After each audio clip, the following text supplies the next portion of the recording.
నమస్కారం అండి. Skin problems ఎవరికున్నా సరే ఏ స్కిన్ ప్రాబ్లం అయినా అంటే ఇచ్చింగ్ మాట, దురదలు అటువంటివి, గజ్జి తామర చిడుము అంటారు కదా, అలాంటి వాటికి రేలపూలు బాగా పనిచేసాయండి. మా తెలిసిన ఫ్రెండ్కి యూజ్ చేశాను. రేలపూలు అంటే గుత్తులు గుత్తులుగా ఉంటాయి, నక్ష గుత్తుల్లా వేలాడతాయి, కాయలేమో లాటీల్లా ఉంటాయి. వాటి మొవ్వాకులు నేను పచ్చడి చేసుకుని నేనే తిన్నాను. డైజెషన్ ప్రాబ్లంకి చాలా మంచిదండి అది. మన బీరకాయ పచ్చడి, కరివేపాకు పచ్చడి, కొత్తిమీర పచ్చడి చేసుకున్నట్టుగానే అన్ని పోపులు పెట్టుకుని ఈ ఆకులు వేసుకుని రుబ్బుకుని తినడమే. అలా చేసుకుంటే పచ్చడి చాలా బాగుంటుంది. ఆరోగ్యపరంగా డైజెషన్కి చాలా మంచిదండి.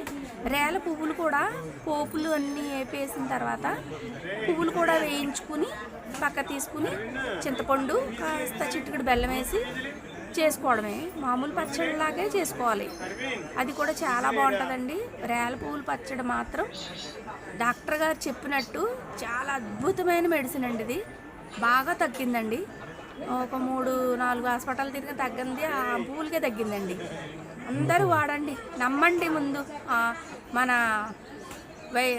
ఆయుర్వేద వైద్యాన్ని నమ్మండి, చేసుకుని మీరే మీ అనుభూతితో ఇంకా మీ పక్క వాళ్ళకి, మీ ఎదురింటి వాళ్ళకి, మీ పక్కింటి వాళ్ళకి కూడా మీరు కూడా చెప్పండి.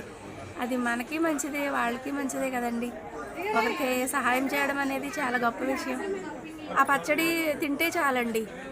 మీరు ఇష్టమై ఒక రోజు తిన్నా, 2 రోజులు, 3 రోజులు తిన్నా ఏం కాదు, అసలు ఏం చేయదు.